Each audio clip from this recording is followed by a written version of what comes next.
శ్రీమద్ భగవద్గీత 17వ అధ్యాయము శ్రద్ధాత్రయ విభాగ యోగమునందు 28 శ్లోకాలు ఉన్నాయి. ఈ అధ్యాయం యొక్క సారాంశం తెలుసుకుందాం.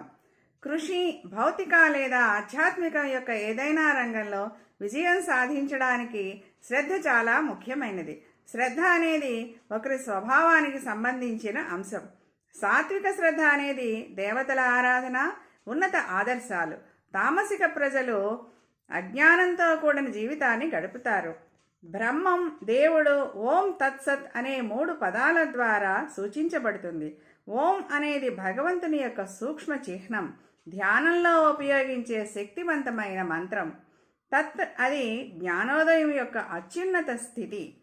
సత్ అంటే మంచితనం, వాస్తవికత. శ్రాద్ధ విశ్వాసం లేకుండా చేసే ఈ 3 సాధనలు అసత్.